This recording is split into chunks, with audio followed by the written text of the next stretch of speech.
Okay. Let me make sure that my volume is down. All right. You are going to need note-taking materials for today's live, as well as if you'd like to follow along on the website, turnarounddoctor.com. Go there, scroll down to press the Real Leader, the 74 Principles of Real Leadership tab. Scroll all the way down to the knowledgeable section, and you will see that we are at Reading is Fundamental. Need to find this. You will need note-taking materials if I have not said that as well. And we will get started here. On your own, go ahead and take 3 deep breaths in and 3 deep breaths out, just to quiet the mind and let it know we're getting ready to use it, like a notification.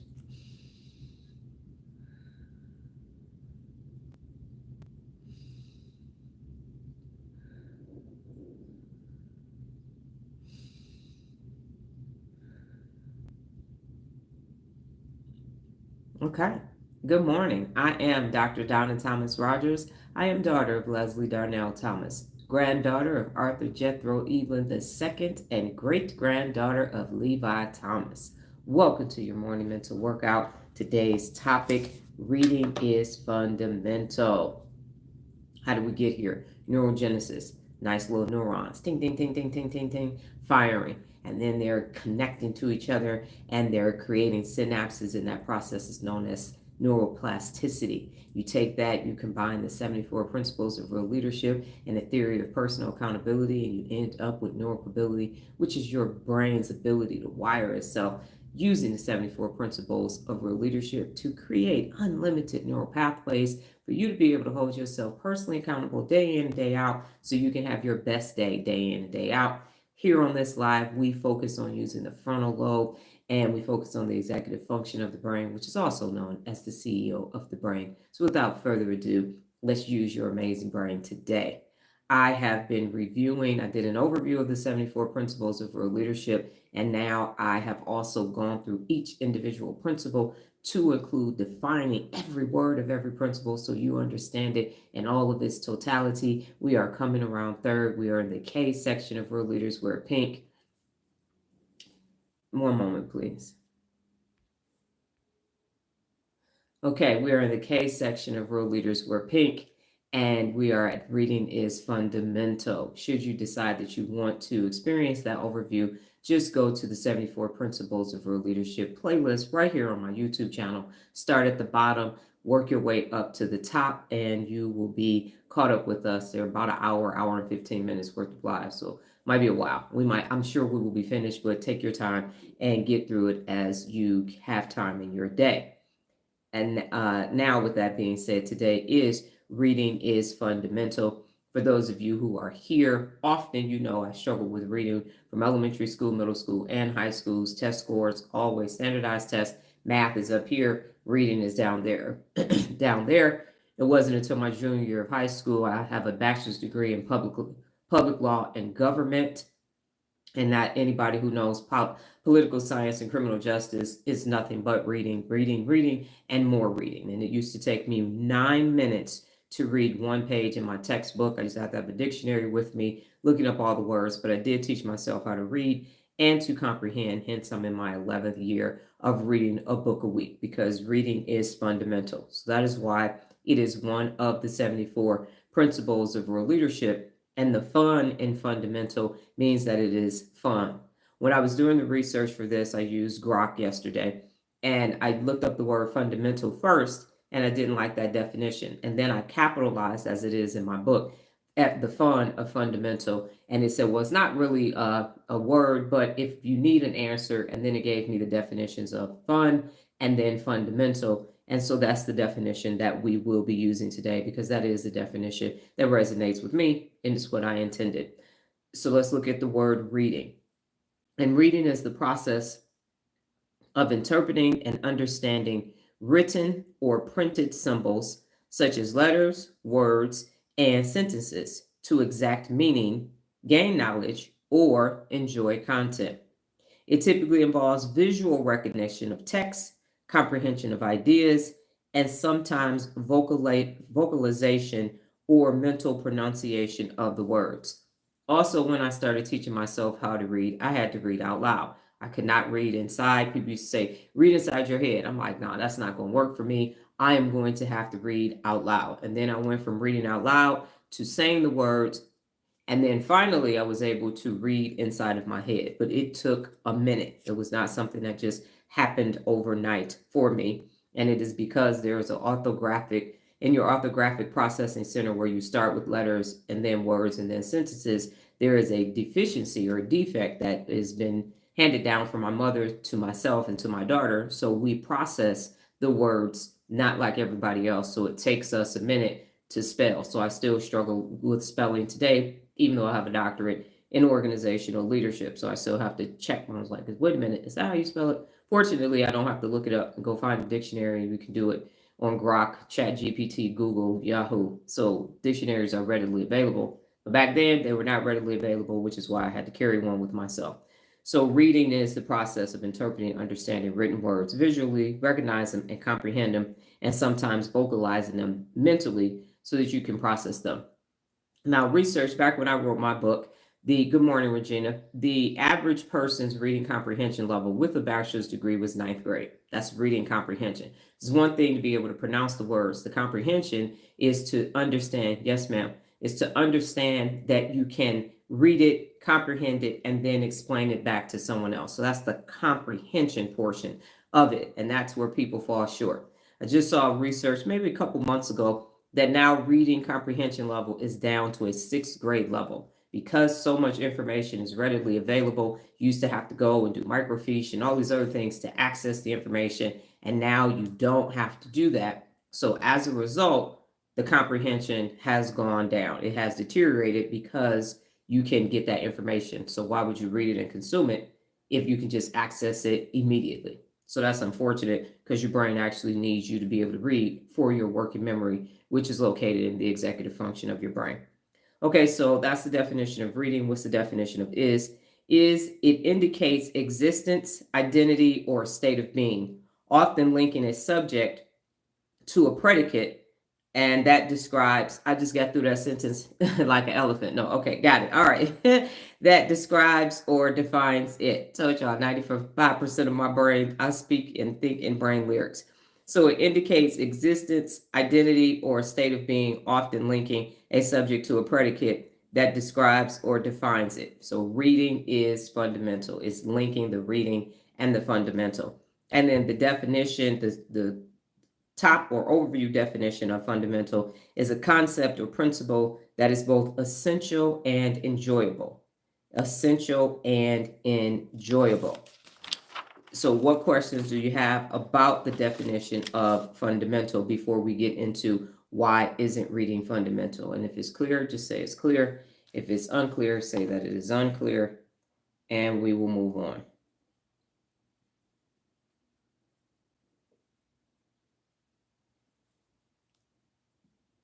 Still hearing myself talk.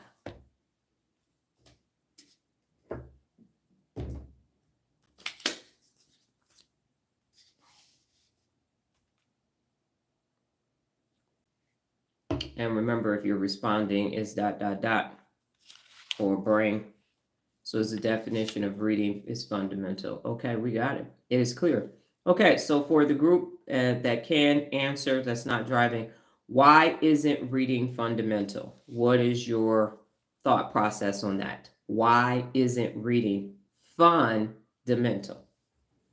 And I got to turn my fan on because I'm having a hot flash. Okay. Got a lot of movement. Got a whole lot of movement going on.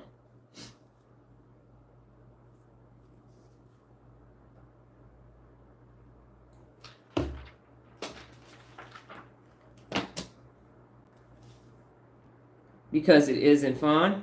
Okay. Got it.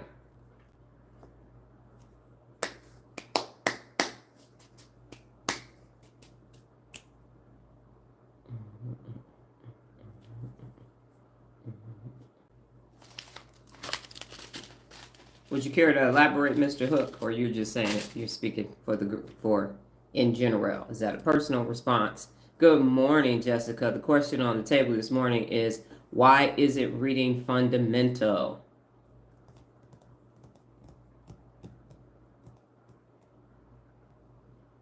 So reading expands your mind. That's the person that's listening to an audiobook.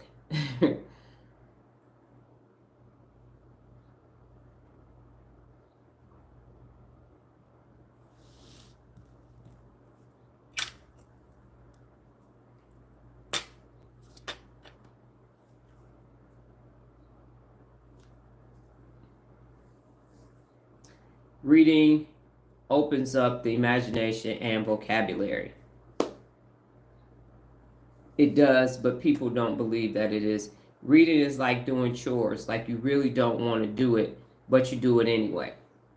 That is potentially one of the answers. And one more follow-up question, Mr. Hook. Not to put you on the spot because my daughter doesn't. She used to read. I made her read. But why does it feel like a chore? Does that make sense? I know you're saying it is like a chore, but why does it feel like a chore? And if you haven't done so, please go ahead and vote in the poll questione de pregunta del día. I used to have those on, they actually are on my YouTube channel. Hola, yo soy Doctor Dana. Pregunta del día.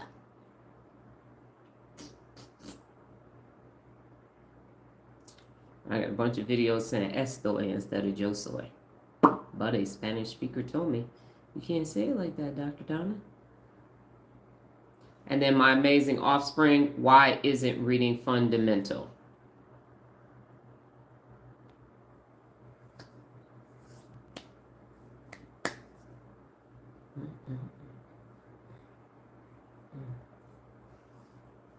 I'm actually big on reading in my family. I'm lucky. Yes. I wasn't big on reading because I couldn't do it. And now that I can, I understand the value of it. Nola, people don't even have books in their house. I know. That is true. They don't. They have more television, sneakers, gaming systems, and everything else. It's not. Very few people have personal libraries anymore. Even bookcases. If they have bookcases, they have tchotchkes and things on the bookcases. Everything but a book on the bookcases. I hate to build bookcases and they use them for decoration. But it is what it is. And now you have e-readers too. So sometimes people have, we have several clients that are professors, and they got books everywhere throughout their whole entire house. It's just books on books on books on books. And then we have people who don't have an book. Speaking myself, reading has great benefits, and you have to read to receive the benefits. So you perform the task and get the benefits. I understand. So it's like me eating oatmeal. I hate oatmeal, but I don't have to take Lipitor, whatever the new cholesterol medicine is. So I just shovel it in. I don't enjoy it. I've tried all different types of things, and I just shovel it in. And good cholesterol. All right. And then Jessica says, as a dyslexic, my grandparents had doctors in education, so I got lucky. They did the hard part. Right. Yes, that is awesome. I did not have people. I do have a doctorate in education too, only I did not have the support of my literate family. So yeah, it was me, my dictionary, and my textbooks in my dorm room by myself all night. You going to I ain't going to shit. I got 15 pages to read tonight. I will be up until 1 o'clock in the morning and turning right back around and getting up at 5 and going to PT. Yes. In case y'all didn't know that, some people that went to college would know this, but if in general, when you have an ROTC scholarship, because people, and this is no disrespect to you, Kevin, because you play football, I'm not down in football players today, but in general, people talk about the players now having to get up and go to practice and then go to class and then come back. We had to do PT 5 days a week, every day, the entire time in school. And so I had to get up, walk. It was dark. I had to get up, walk to the indoor track, stretch, leave my stuff there, go outside. The only time we did not run outside was if it was black ice. So I went to college at Eastern Michigan, which is in Ypsilanti. It's a little bit north of Ann Arbor, down the street from University of Michigan. So if it was anybody looking winter temperatures up north, if it was 32 degrees outside, we were running. It didn't matter. We trained in the snow on the weekend, 1 week in a month. We had to go to Ann Arbor and do our work. So that scholarship was difficult because no matter what happened, I had to be a PT at 6 o'clock in the morning, 5 days a week, and then go and do my homework. And I had ROTC, and military science was my minor. So I had to go to ROTC, I think Monday, Wednesday, and Friday, something like that, either 2 or 3 times a week. It's escaping me now. But I then had to go to ROTC class. So it is the equivalent to having to go in the morning, then come back, look at film, come back again, study, and all of that. It is the one scholarship that I believe mirrors it the most because of the physicality, the rucksacks, the range, and all of that. We had personal development, had to learn how to eat, ballroom dance. It was a lot. So anyway, that's a side note. So I digress. So why is it reading fundamental? Okay, thank you for those of you who've answered. Number one, it's not inherently fun for all. Kevin just mentioned that. It's not fun for everybody. It's something that we got to do. It's like taking vitamins, going to get a checkup, drinking protein or something. It's necessary, but it ain't fun at all. So taste vary. Some people have found what they like to read, and some people have not. I initially did not like reading when I was growing up. My sister is an English major. They're always talking about philosophical shit. I went to a CTA high school, so I had English. We had to read the greats, the Great Gatsby, and doggone Great Expectations, and all this la la foo foo. My junior year, we had to read Shakespeare.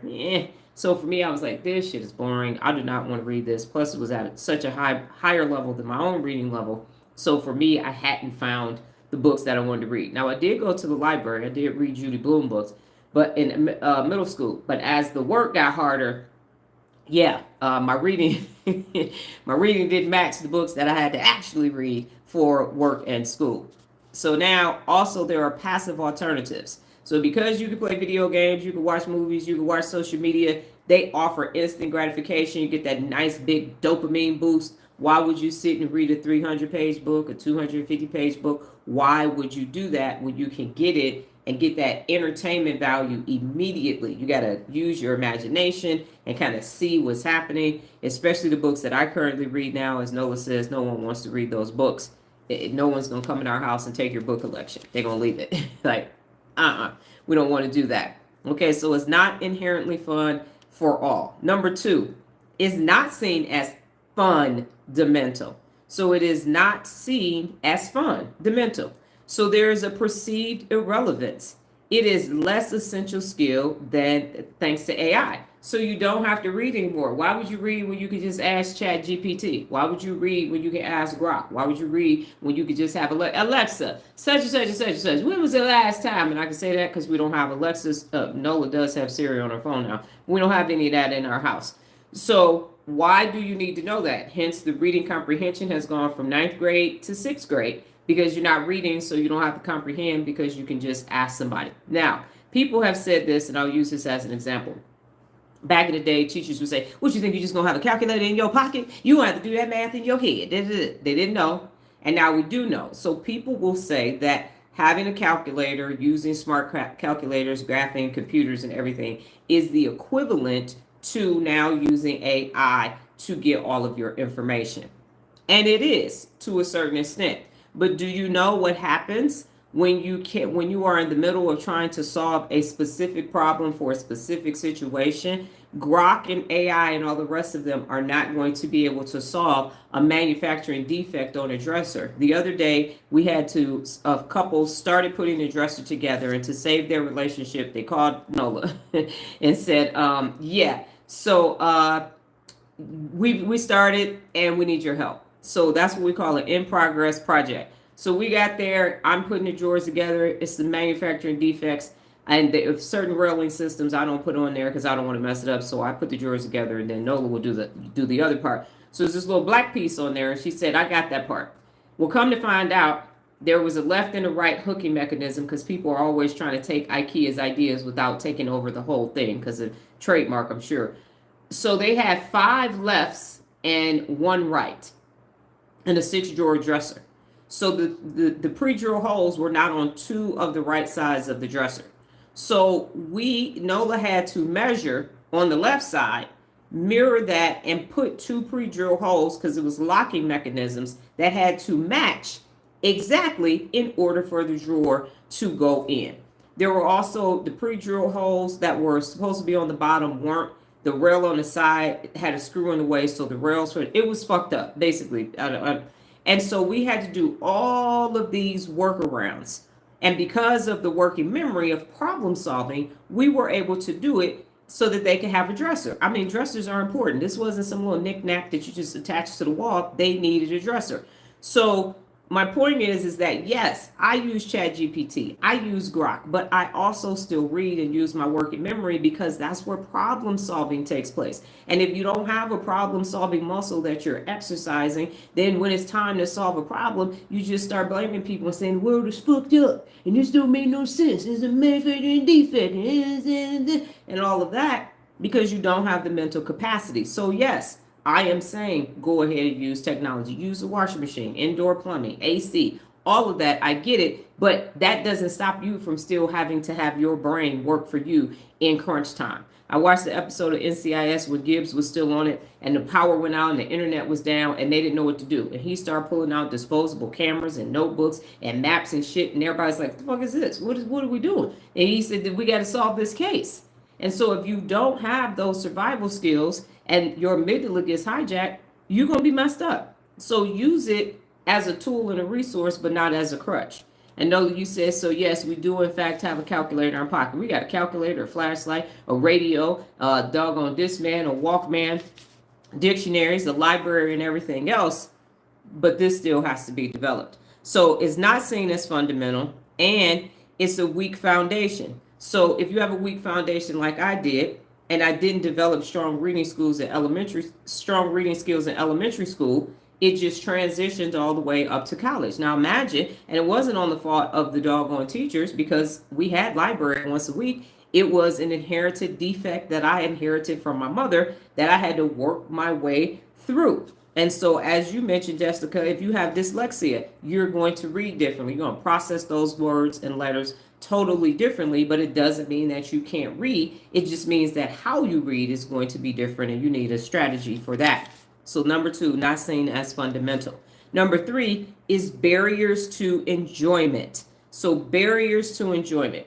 It's a time crunch. If you are super, super, super busy and you are dropping kids off and picking grandkids up and taking care of elderly parents, and you got a significant other and a side significant other and and all this and people you want to hang out with and a busy job and people ain't doing their working job, the last thing you thinking about when you get home is, oh, let me do some reading before I go to sleep. No, you are seeking escape. You want a dopamine boost, you want a serotonin boost, and you want it to be simple because your whole life every day is chaotic.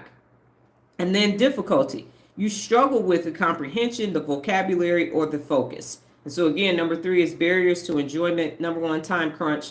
You ain't got time. Difficulty. So I struggled with the comprehension. Every time we got ready to take a standardized test, I knew I was going to kill it on the math. That damn reading came to paragraphs. And they're like, use context clues and all this. I'm like, I can't do none of this. I would get so confused, wouldn't understand. I had a limited lexicon, couldn't understand it. They used to say back in the day, if you just took the ACT and put C's all the way down and your name on it, you could get a 16. I took the pre-SAT, I took all of this special testing and everything, and I got a 17 on the ACT. I sure did, but that was, anyway, study. Because of that doggone reading comprehension, I could not get higher than that. I'd take GRE 3 times to get into graduate school. So yeah. Not good with standardized tests. I'm sure now I probably would do quite well. And then finally, access issues. So if you don't have books, you don't have libraries, you don't have e-readers, ain't no damn books in your house, then you are not going to enjoy reading because it's not something that took place. I started reading to Nola when I went to my 5-month appointment. I was pregnant. The doctor said she can hear now. I said, oh, she can hear now. Because I had that book, What to Do When You're Expecting or whatever, Expecting Mothers, whatever that book was in the early 2000s. I had that book, read it cover to cover because I wanted to make sure I was doing all the right things. So I used to go to the library by my house in Apopka, Florida. Once a week, I'd go grab 7 children's books and I would read to her. I do not like green eggs and ham. Sam, I am. They said do that at the same time every day. Also used to take the headphones and put it on my belly, have her listen to classical music too.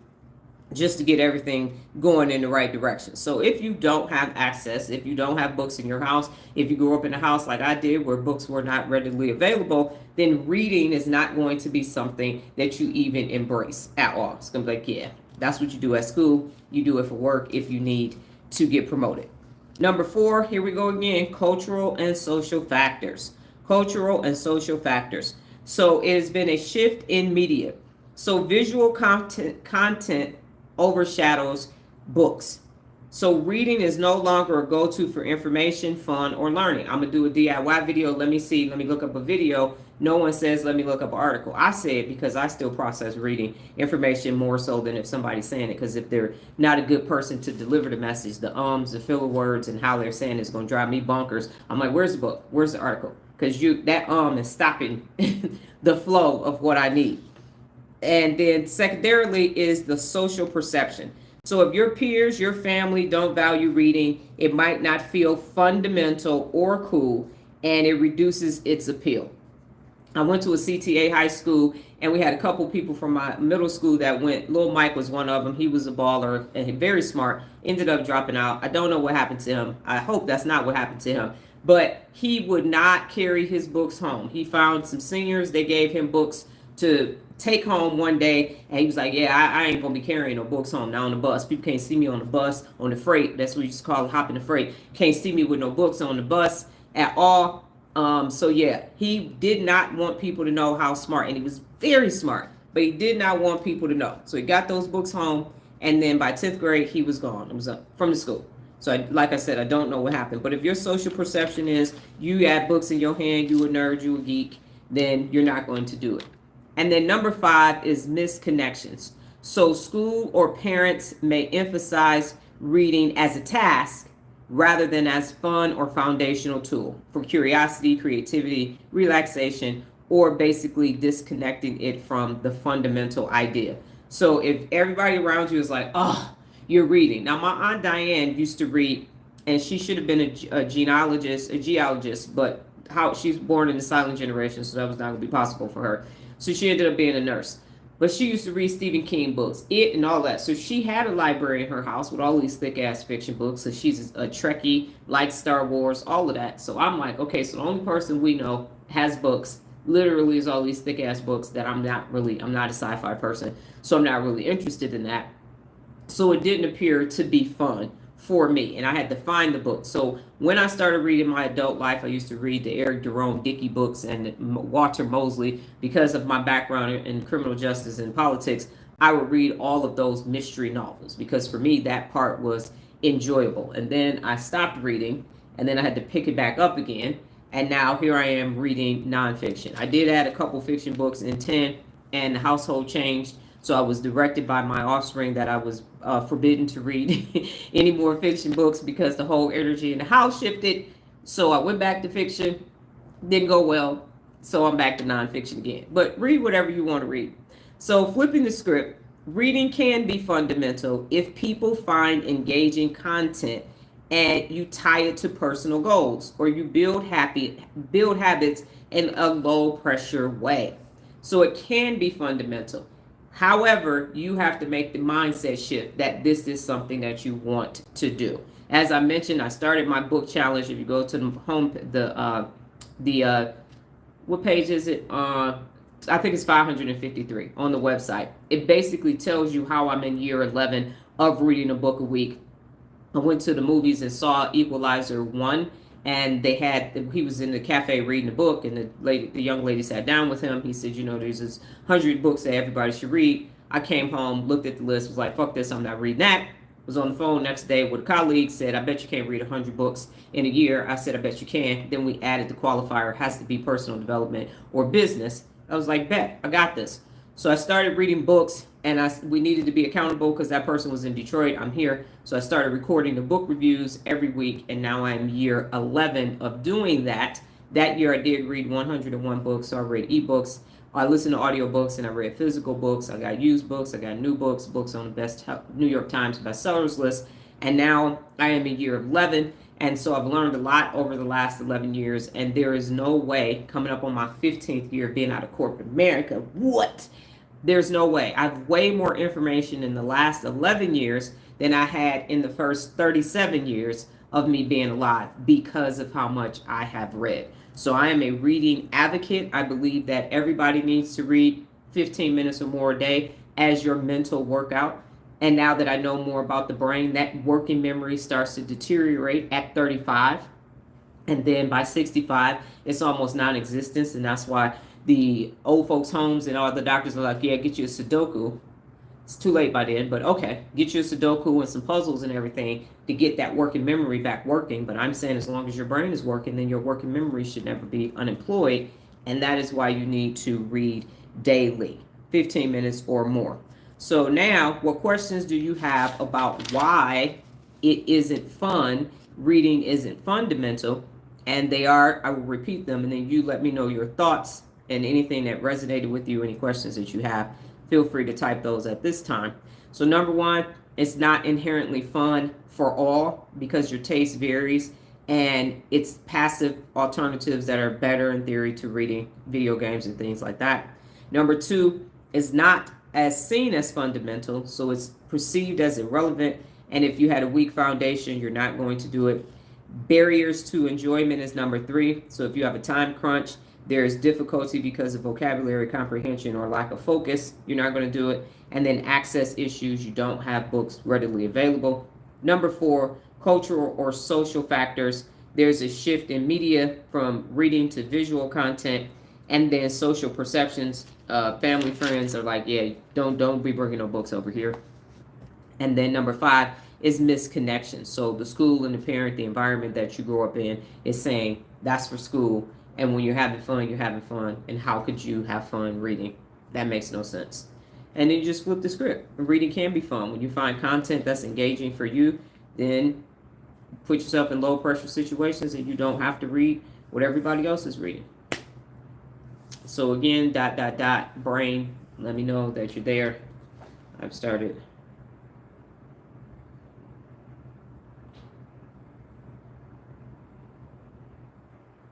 So my chat is there.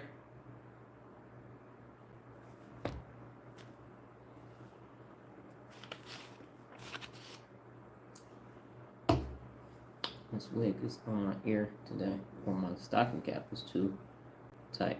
There we go. One of the two. Look at me. Clear. Is it? Ooh. Is that what happened?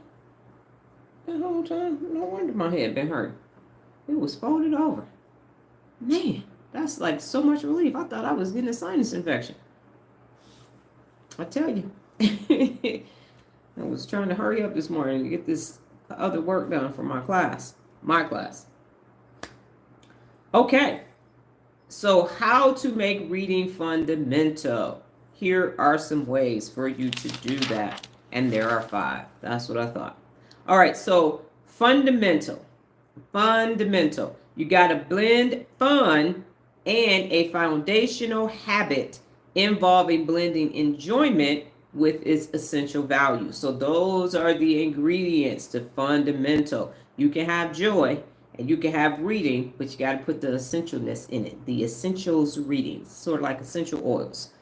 Okay, number 1, find the fun. So personalize content. Find the fun. So go on a exploration tour of the library, of the bookstore. Find the fun. So what you're going to do is you're going to match your interest. So you're going to pick books, articles, and comic books that interest you. If you like fiction, if you like nonfiction. We had a client had nothing but fiction throughout his entire house. He gave me the reason why and how you can do all these beneficial things. And so that worked for him.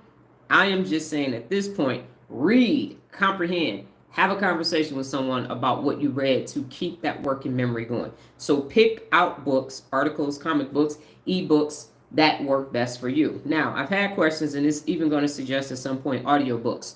Audiobooks are good for long commutes. If you are traveling, and we used audiobooks when we drove here from Alabama. I recommend audiobooks. The problem is, if you actually need to learn the information, then you're actually going to need, because I had somebody last year listen to Brain Rules, the book about the 12 rules about the brain, talks about sleeping habits and you can't multitask and all that. And they listened to the audio. And I said, okay. And then they had to buy the actual book, because what happens is if you're driving and you listen to the audio and you want to highlight something, that's impossible to do currently. And with the new laws, in case y'all didn't know that, there's a new law. It's called the no touch law. We just saw this on TikTok yesterday. If you are driving and you have your phone and you are sitting at a light and you touch your phone, it's a $50 or more ticket. So just like when we did, seatbelts didn't used to be mandatory, and then they were, it was a secondary offense. So if you get pulled over for a traffic stop and you don't have your seatbelt on, then you end up with 2 tickets. So I do know that the state of Nevada is on the list. I think there are 32 states that are on the list. So check to see if your state is on the list. So you actually have to be parked. You cannot be at a light. You cannot be about to turn right. The light can't be red. If you touch your phone, you are getting a ticket. $50 up to $400. And the person didn't say, it was a lawyer, didn't say how that price could vary, but yeah, don't do that. Okay, so don't touch it. Now, I think for Uber drivers and all of them, it's sitting on a console, it's just telling you what to do for direction purposes, so you might have to get a phone mount if you are driving like us and don't have a second person in the car. That's a side note. Okay, so anyway, you have to find the books that match you. And books come in a variety of formats: audio, ebooks, physical, or interactive books. So select the types of books that work best for you. I personally like physical books. I had to read more ebooks during COVID because I used to go to the library to get my books from the used bookstore. And once those closed, I think that was the hardest part for COVID for me, because the library was closed. I was like, oh, can't go to the library. So first time I got back out to the library, you would have thought they released me from prison or something. I was jumping up and down at the Sahara Library. So anyway, ebooks don't work for me because I like the dog ears, how I learn, and I use highlighter pen. You're not going to be able to read a book after me. I will tell you, hey, go get the book. It's not, oh, can I borrow yours? Good luck. Not going to be able to read it after me. Nola has tried to do it, and it doesn't work. But you have audio, ebook, physical, interactive, and it allows you to get that information into your amazing brain. And then short and sweet. Start with short stories, poems, articles, parables, and books that are 100 pages or less. I tell people all the time, if you don't like reading and you haven't read in a minute, Who Moved My Cheese? Book is 97 pages cover to cover. Great book, quick book, easy read, and you can read The 1 Minute Manager is another short book. So don't think that you're about to read Chaucer. You haven't read, and now you're about to read this high-level thing. Don't try to read the 600 and some page Steve Jobs book. That's not for you, boo-boo. You stay with 200 pages or less. 200 pages puts you at about 28 pages per day. You could break that up into morning and afternoon. Read 15 and 15 basically, because it's almost 40, 14 and 14. And that's how you get it done.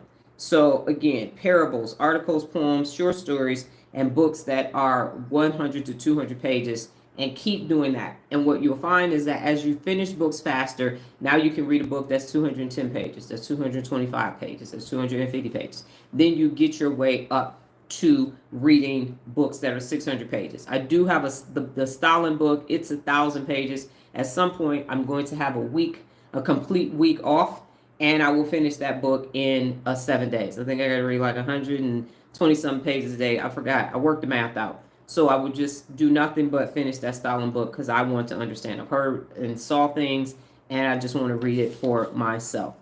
Number 2 is make it playful. Make it playful. Gamify it.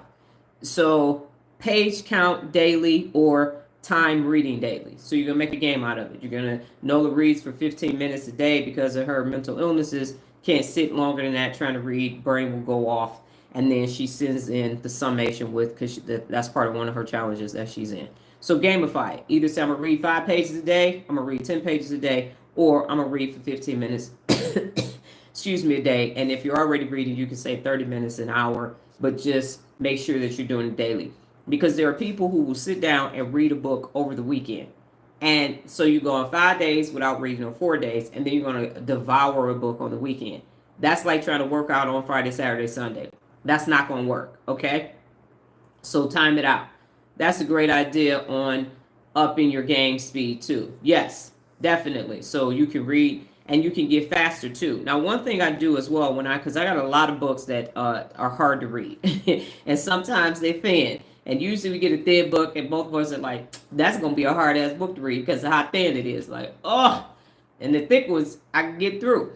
But what happens is I do productive procrastination. So if I'm finding myself like this book sucks, I already know, because what I do in my books is I actually have, let me see. Do I have one? I don't have one on here. But normally, wait, did I take, damn it, I took the other books downstairs. But normally what I do is I say recommend if I'm going to recommend a book or not inside of the cover, and I do yes or no. Because what happens is I reread books. And I go down to my library, and if I open it up and it says no, I'm not going to read that book again. And I know immediately. But sometimes I'll be saying no, no, no, no, no. Get to the last chapter of the book and say, okay, it's a yes. But sometimes I'm like, hell no, this book is terrible. When the book is completely awful, horrible, terrible, and it doesn't match the Real Leader book meter, what I do is I take the number of pages that I have to read. So let's say I have to read 30 pages, and that's too much. I will read 5 pages and go do something else. 5 pages and go do something else. Or I'll watch a crime show for 10 minutes. So I'll watch read the 5 pages, watch the crime show for 10 minutes. Read the 5 pages, keep watching the crime show, so I finish the episode of the crime show and my reading for the day, because I try to do 10, but sometimes it's only 5, especially depending on the size of the book and the size of the font. But that works as well, because you still have to get through the book. And because I have to review the book and put it on my YouTube channel, that's what makes me finish the book. So any book that I start, I have to finish, because finish what you start is one of the 74 principles of real leadership. And there have been some books that I'm just like, why? What was I thinking when I was at Savers or the bookstore and the library? What was I thinking? The other thing is I don't read current New York Times bestsellers. The book has to be at least 3 years old for me to read it. The Art of War is my favorite book. That book is old as hell. And I read a bunch of other older books, but I'm not reading this current New York Times bestseller. It's actually a bestseller, but it's not a best reader. Most people buy the book and they don't finish it. How do I know? Because that's how I got all my books. So break it down. If it's really just dense material, go give yourself a reward for persevering through times of adversity and reading a terrible book. The next thing you could do is have group fun. So you can join a book club in person or online. If you need that group support to say, let me understand it and get different people's perspective, then join a book club. And then the last one is, in number 2 of Make It Playful, is act it out. So you can actually just start reading out loud. You can read in different voices. If you have somebody else that's reading the book with you, you can turn it into a skit, and that can get you through some of that material as well.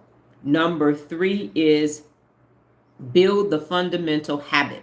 So build the fundamental habit into your day. So routine with a flair. You can actually pair your reading with cozy vibes. You can curl up with a blanket. You can have some tea or some wine, whatever it is that's your drink of choice. Don't get too drunk, because then you need to read the book.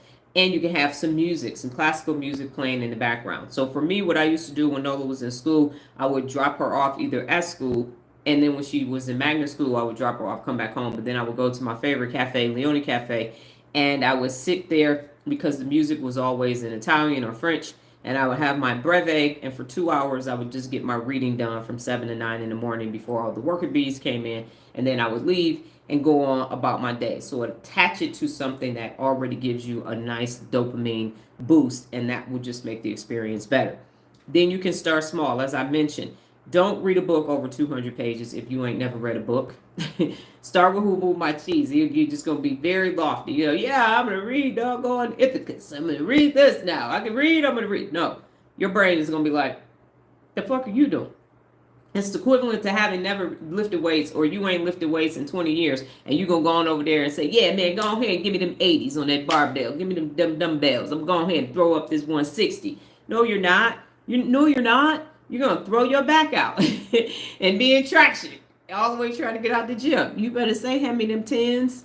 No, I'm just getting warmed up. Been a minute since I've been in the gym. So you keep your happy ass right in the simple section with parables and books that's less than 200 pages. Okay, you can get there, but because it's going to discourage you, and then you're going to stop reading. The goal is to start reading and don't stop until the day after you're no longer here.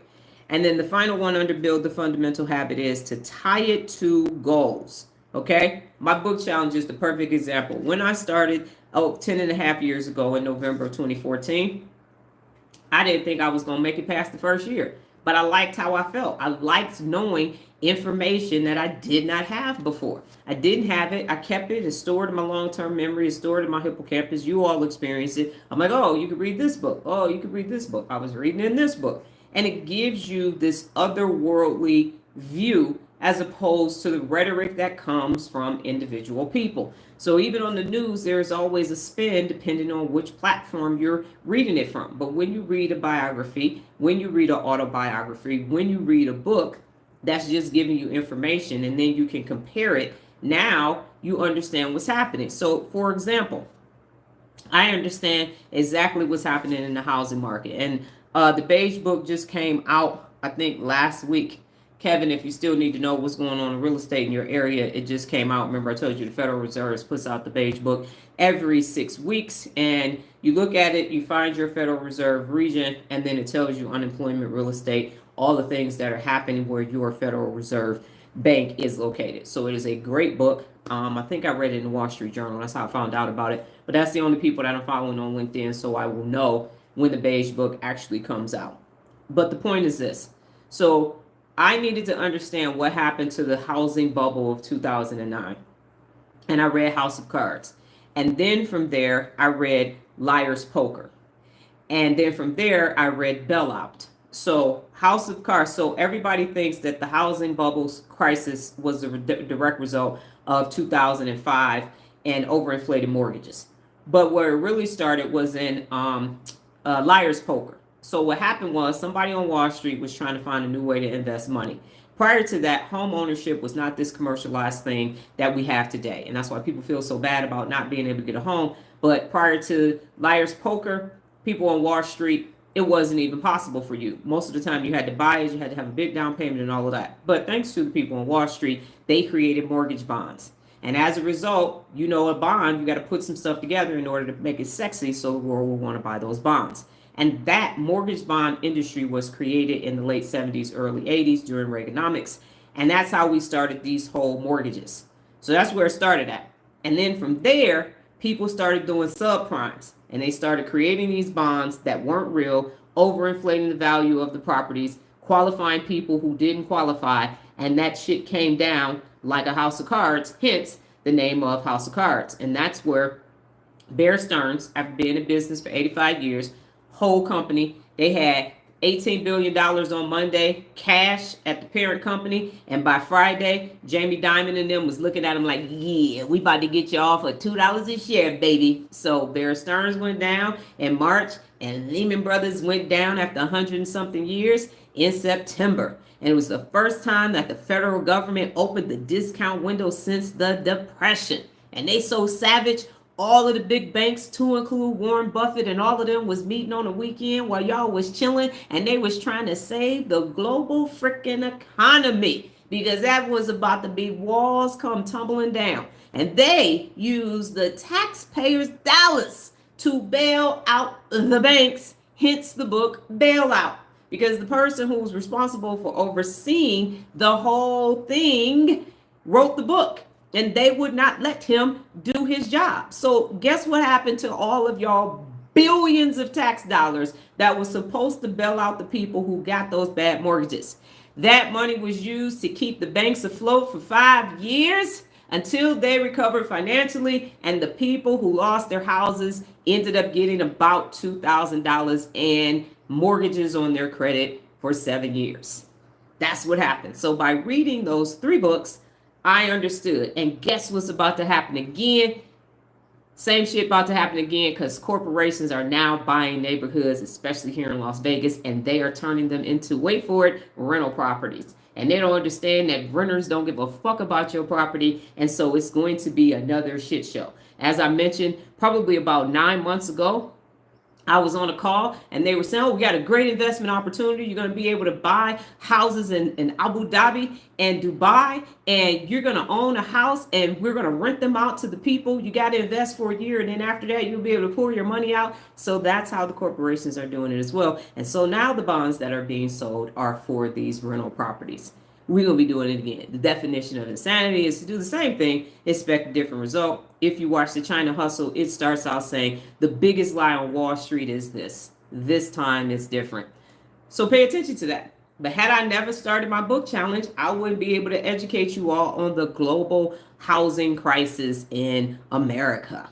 And really, it's in America. It started in America, but they were about to tank the bank. So what happened was they let Lehman Brothers. They bailed out Bear Stearns. Lehman Brothers was like, "Hey, y'all just bailed out Bear Stearns. What about us?" They said, "Nah, man, you out there on your own." So after 120 years, Lehman Brothers folded, and then they sat there with Paulson and all the rest of the big banks, and they said, "All right, bet. How much money we getting to bail out?" Because they were too big to fail. So they took y'all, they opened up the discount window like it was a doggone swap meet or a pop-up shop, bailed all the banks out, and what did those motherfuckers do? Give each other bonuses. Give each other bonuses and then package up more loans to loan out that money when that money was supposed to be spent to take care of those bad mortgages and take care of the people who lost their houses in the subprime crisis. So there you have it. But if I hadn't read those 3 books 2 years apart, wouldn't have had that information. That's why reading is fundamental. And y'all didn't get in there and none of those doggone stories. Not a one. And we actually had a client who literally, we had somebody that worked for Bear Stearns and they lost their job, and we had somebody that worked for Lehman Brothers, and they was getting ready to go on a 1-month European vacation when he got to work, and they said, "Bruh, you ain't got a job no more." He called his wife and was like, "Don't get on a plane. Don't get on a plane. We can't go. We can't go." So 2 different people connected to those 2 organizations that went down. Small world. All right. So tie everything to a goal, a challenge. I tied everything to my book challenge. That's why I have as much information as I have. So nobody can talk me out of not reading. I will read anything. That's hints. I got Putin downstairs, Stalin. I done read books on Napoleon, Attila the Hun, everybody. You ain't about to be like, "Well, they said," okay, well, let me go find out. I want to know for myself. All right. So number 4, it removes barriers. So when you remove the barriers, you can have easy access. So you can keep an e-reader with you. You can take a book with you wherever you go. Wherever I go, I got a book with me because I don't know what's going to happen. I don't know if the appointment is going to go left and we're going to leave, but we're on that side of town. If we finish early, but we're on that side of town. So I keep a book with me. If you are an e-reader person, keep your Nook with you if you still have them, your Kindle, your tablet, but keep the thing that you read from with you. The book that you have, keep it with you. And then number 5, celebrate the joy.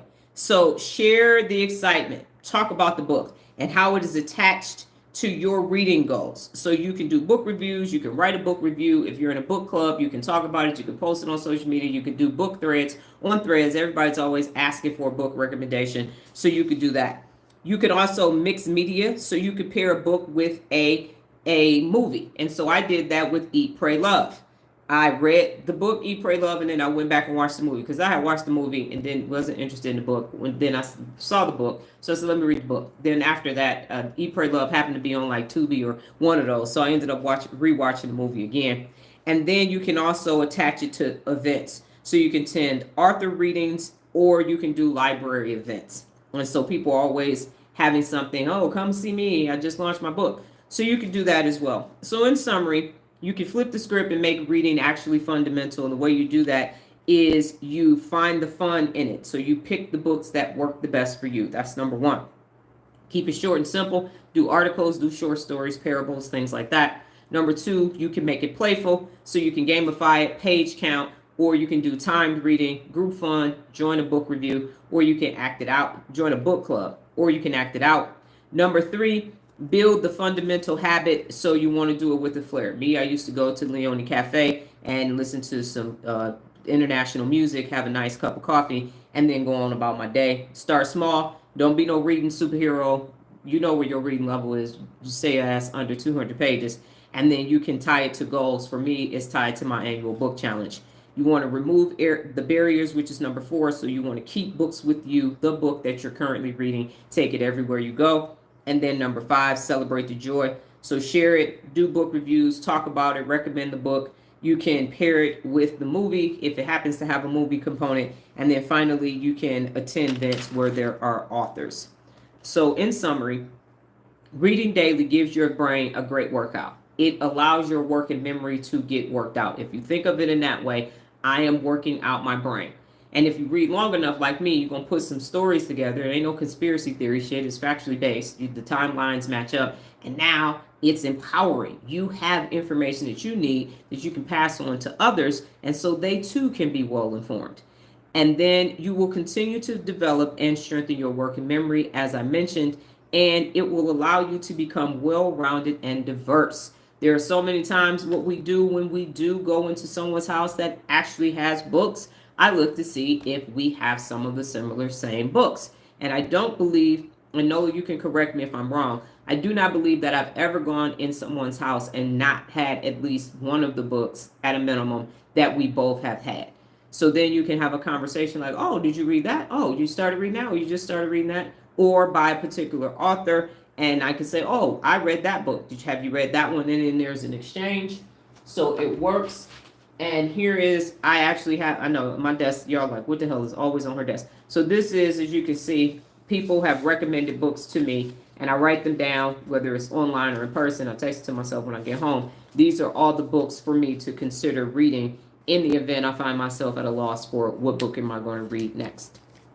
So what questions do you have about anything that I have recovered that I have? That is correct. So everybody's house that we went in, and you all know, I would say maybe about 15% of the people have books either in their business or in their home, whether it's on their nightstand or something, which is still not great because it's, there's thousands of people. So anyway, yeah, I have had the books with them. If the conversation led that way, I could say that and have the conversation with them. So reading actually is fundamental. I will not stop reading until I'm physically incapable or no longer here because of how much information I actually have. All right, so what questions do you have about the reading? Do I need to review anything before we get into the final two questions for the day? And my vocabulary has changed. And I will say it's gotten better just simply because of the work that I've had to do. But I can tell if someone is a reader or not by their word choice and how they deliver messages on the day-to-day level, whether they're a world leader, a CEO of a corporation, a person, a teacher, or anything, a stay-at-home caregiver. I definitely can tell the difference between someone who is well-read. People have often told me that I am articulate or well-spoken. I don't like either one of those terms. Communicate effectively is better, because just because you are articulate and you can enunciate words does not mean that you are intelligent, smart, or an effective communicator. You can speak to, and what I found is that when people can speak on their topic that they are an expert in or if expert in, as soon as you switch to other topics, that's when their actual vocabulary shows up. And that happened on a live one day, back when I was doing it with TikTok. Somebody was really trying, and even a Instagram live, they were trying to out intellectualize me, and then as soon as we switched, their natural vocabulary and their natural way of speaking showed up, and I had proven my point. Okay, Jessica says, I am going to start slow again, and I like the page count. I think that's going to help my limits. Yes. So you can do page count, and if you find that that's making you feel bad because you only read one page because of your dyslexia, then you can actually go to timed reading, because that's what Nola does, and she has ADHD, ADD, and a little touch of autism in there just to add the boot. I do not speed read, Jared. I do not. And I know that Jim Quick has a whole thing about speed reading and how it can benefit you, but I am not a speed reader at all. I am a read reader, if that's the thing. Okay, the last two questions for today are the same two questions that we ask every day. What did you learn today, and what did you learn about yourself today?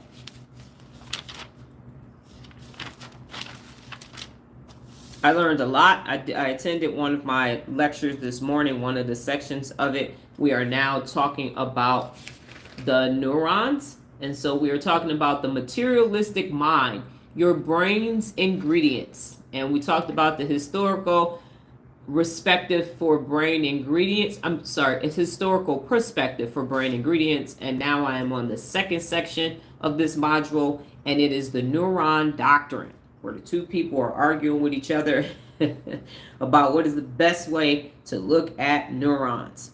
And it's been quite interesting. And I will say this class is from 2016, so it is interesting to now see what he was saying was going to come into light from a technology perspective, from a neurological perspective. Are audios books any good or no? Audio books are good if you are driving and commuting, and so you want to do something on a long drive or commute. I used to have a long commute. I used to listen to a lot of audiobooks. If it is something that you need to actually retain, then you need a e-reader or a physical book so that you can reference it. So I don't know if you were on earlier, Jared, but I had someone read the book Brain Rules. Well, listen to it. I suggested to read it, and they said, oh, well, I like audiobooks better. And what they found was that they actually needed to read the physical book because of how much information is in the book. So if it's like I said, we listened to audiobooks coming here, and they were mystery novels and all of that. So you can listen to that. But for example, Kevin, you've read the book Susan Jeffers, Feel the Fear and Do It Anyway.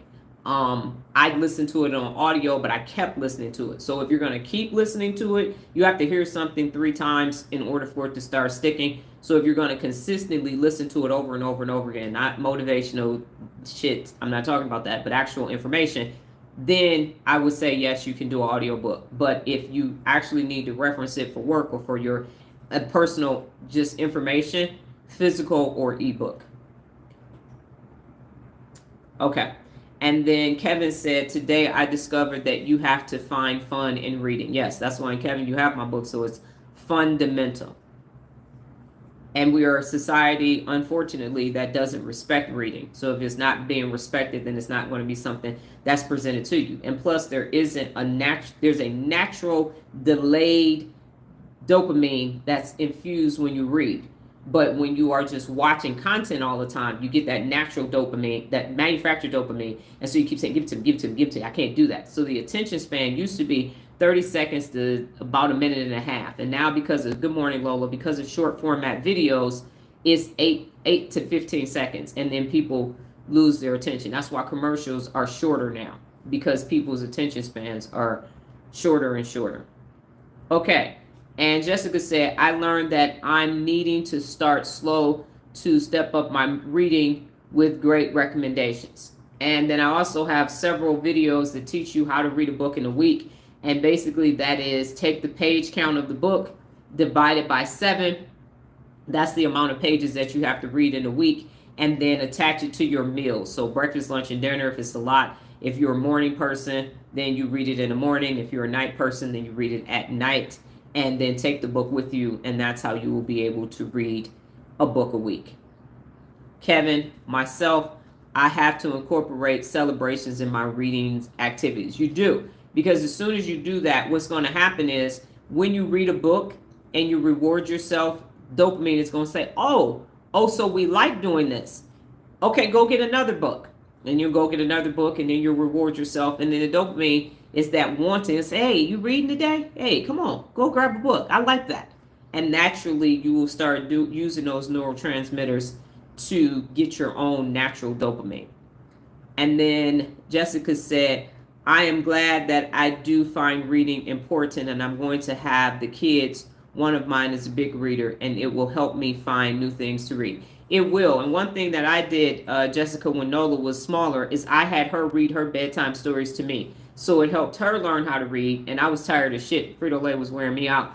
So then I could just sit there and then correct her if I needed to, but she read the words herself. So it helped her be able to read. And because when she was in elementary school, school started so late, by the time she was in the 5th grade, she had to read a book a day. She had to read a book a day and then go take a test on the book. I forgot what the test was, but it was you read the book and then you take a test on the computer for your reading comprehension. So every week she went to the library on Monday, returned her books, got 5 new books, because I think they went to school at like 9 o'clock in the morning. I was like, oh hell no, you're not about to be chilling. You're gonna read a book a week, a book a day, and then go take your test on it for comprehension. Yes, and I love going to the library as well. And then Nola, if you've typed your answers, they aren't coming up. And so while Nola types that, the final thing that I will say is I'm learning a lot in my modules for my neuroscience class. And it's basically neurons, the brain, and let me get the title right, because not really a title that's sexy. Synapses, neurons, and the brain. So yeah, it's actually taking it all the way back to where basically the origin of the neurons and everything else. This course is actually working out for me. It's pretty dense and a lot of work. Haven't been in schools. Actually, haven't been in coursework since 2006 because the last 2 years of my doctorate I spent working on my proposal, concept paper proposal, and the dissertation itself. So it actually has been 19 years since I actually sat and listened to a professor. So school, online courses, and all of that have changed. That's a nice little embrace change, taking risks to do all of that. And I'm grateful that I started learning about the brain back in October, because if I hadn't, I don't know that I would have understood probably 60% of what he's saying. But because I've already been studying the brain, it's making it easier for me just to take in what the instructor is actually saying. Nola said, I learned that you need to read about what you're interested in to get reading more often. Yes, and remember you had your comic books that you had, and that as well. But the other thing that I will say is you still need to read some things that you don't like. And here's why. People have to take vitamins, people have to exercise, people have to drink water, because what you want is a healthy, well-rounded working memory. So you can't just read. That's why I went back to nonfiction. I went back to fiction. And so even though I don't read fiction anymore, I started writing poetry. So that portion of my brain, from a creative perspective, imagery and all of that, you all have, for those of you who've been here for a minute, you've read some of the letters from Louise, the poems. And so you want this well-rounded brain. If you think about your body, you want to be physically fit, internally and externally. So what will give your brain the well-roundedness? So what are the vegetables? And people don't really like vegetables, but what is vegetables for you? And then what is the carbs? You might like carbs or dessert. So that's your comic books. That's your mystery, your romance novels. But pick out all the different categories. Just walk in the bookstore and see all the different categories. Go to the library and sit, grab a book, sit down. Most libraries now have cafes in them. They definitely have chairs that you can just sit down and just be in peace. Libraries are still a very quiet, serene places, and they have a lot of resources. And Jared said you like going to the library. And then Nola said, I learned about myself that I read a lot now. You actually do. And then Jessica said, my daughter likes to post its notes and tabs her books, and it's like she's got a mini book club of one. I love that she is going to be my storyteller. Yes, and that's what I do. My desk is full of posters right now. If I took, maybe I'll show you all how junky it is and put it in the description stuff so that you can see it. The only thing in the house that is chaotic is my actual desk. And if I try to keep it neat, then I know that I'm not thinking. And so it's like the back of Nola's vehicle. It's like almost like you see a mechanic and their vehicle is raggedy and needs some dirt. It's got some dirt stuff on it. You're like, yeah, they're about to fix the shit out of my car. Somebody pull up and all, you're like, nope, nope, nope. It's almost like a hairstylist. Their hair is usually messed up until it's time to go somewhere and they can do it. So perhaps I will film how much stuff is on my desk currently. Okay. Jared said, I got to get into more fiction. Why do you have to do that, Jared? You only have to get into more fiction if that's what you want to do. So the got to part is the part. I thought that I couldn't read. I just didn't like reading the books, the literature that I had to read, because I went to a CTA high school. As soon as I got to pick the books that I wanted to read, I steer clear of that. And it's just because I study human behavior. And so I need the facts about human behavior to help people become best. So I don't need somebody flying off into an alternate universe and then because we here. So I need to tell everybody how you gonna be your best down here.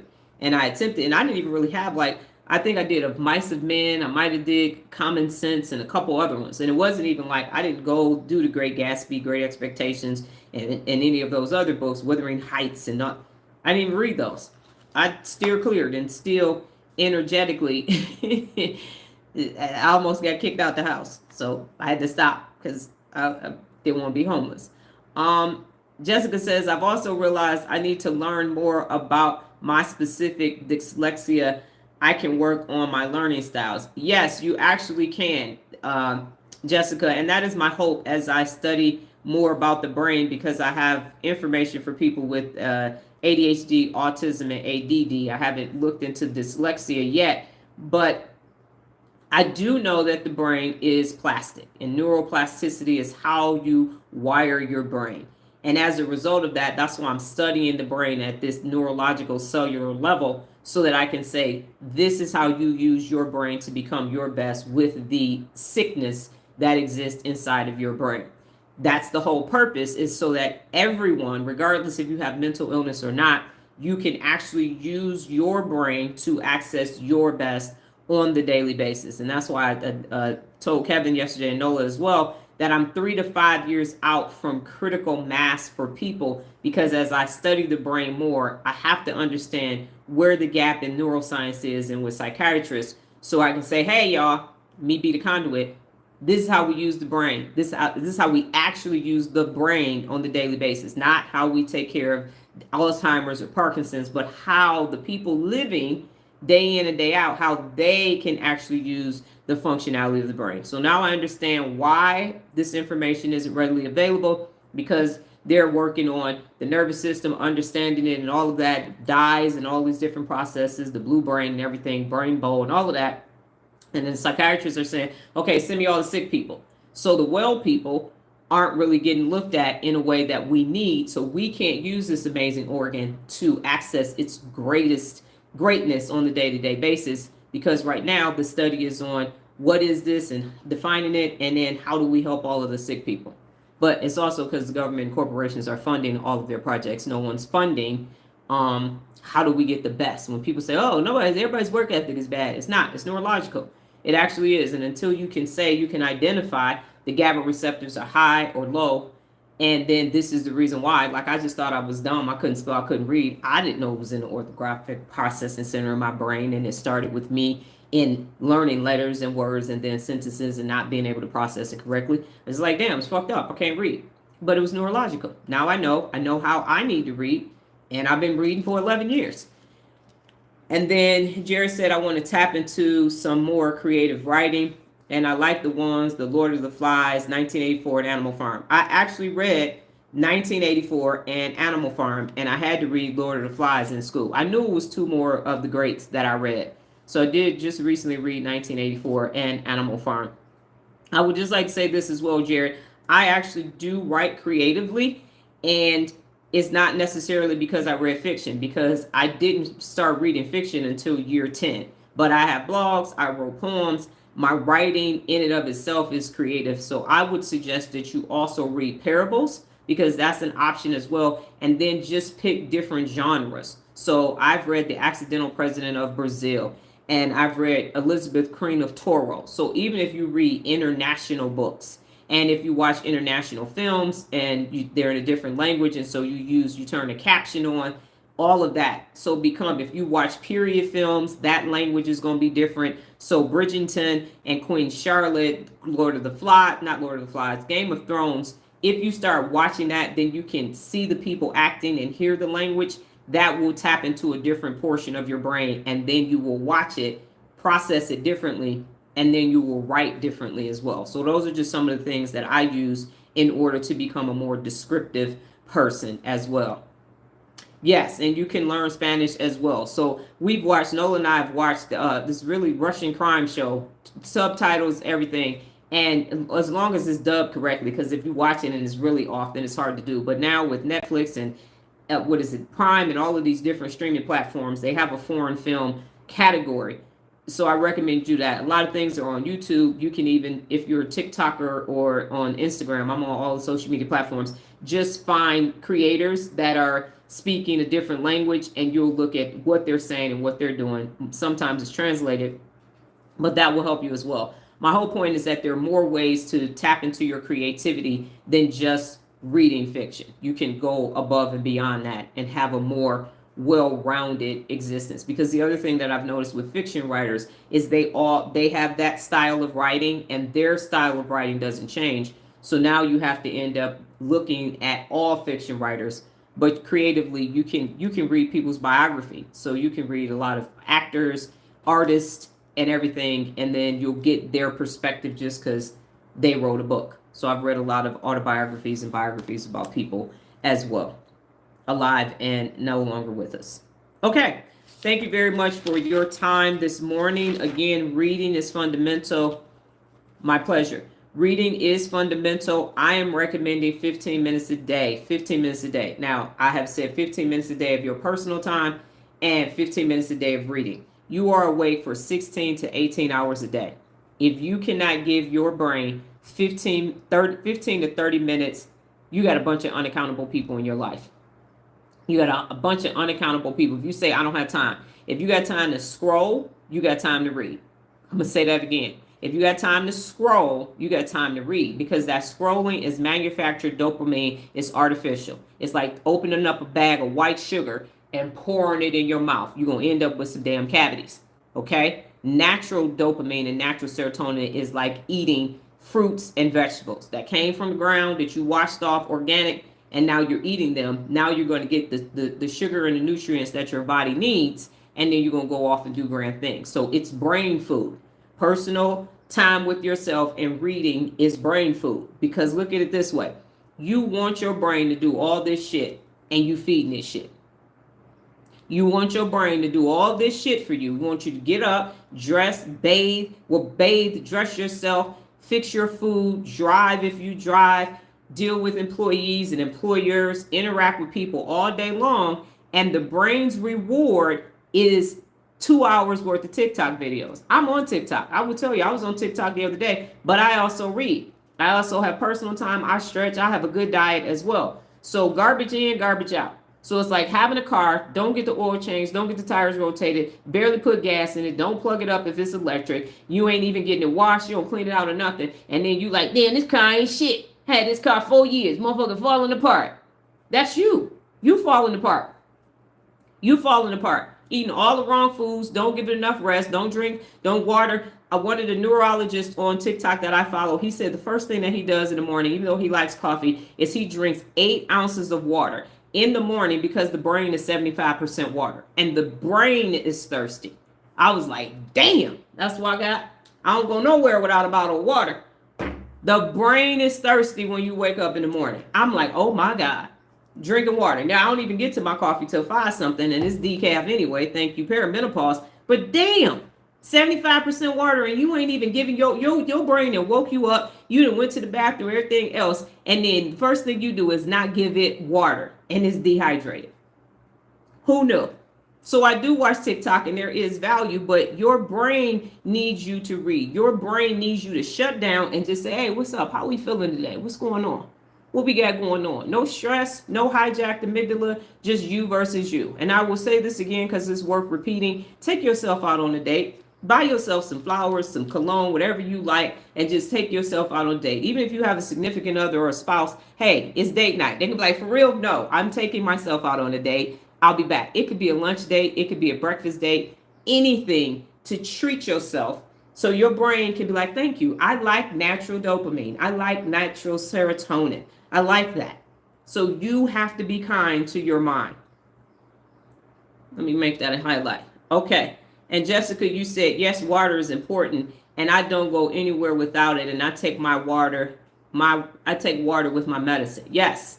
So that is the whole point, ladies and gentlemen. Reading is fundamental. It is foundational for your brain. Your working memory, you don't get your frontal lobe until 25, and at 35, your working memory stops working. And that's what you use day in and day out to navigate through your day. So if you are not taking care of your brain, the reading comprehension level went from 9th grade to 6th grade, and you're not giving your brain what it needs when your old ass is 65 and you can't remember shit, you don't know anything, and you can't physically take care of yourself, you only have yourself to blame. That's it. It's on you for not doing it. You can't have a 65-year-old car with no damn maintenance on it ever and think that bad boy is still going to function properly. It's not. A house, in 65 years, you're going to make major repairs on a house 2 to 3 times in that time frame. But you just want this brain to somehow just keep functioning just because. It's not going to happen on no day of the week at all. Not at all. And I know I say I can't remember stuff because that's perimenopause. This is hormonal. But overall, my mind, I'm of sound mind, body, and spirit because I take care of my brain. And reading is the foundation for you to do it. So you need to find some reading that you like and sit down 15 minutes or more a day and say, I'm doing this for my brain because of how much my brain does for me. It's your gift to your brain. Hydration, personal time and reading. And the brain is saying, thank you very much. I appreciate that. Now, what do you want me to do for you today? You're asking a lot of your brain, so give it what it needs. I will be back tomorrow, God willing, higher power and the universe. Same time. Thank you for taking care of yourself today and taking time out for your brain today to give your brain what it needs. Again, I will be back tomorrow, higher power, God and the universe willing. Same time, same place, safe space, different brain t-shirt. You all go off and have a sensational Sunday. Take care.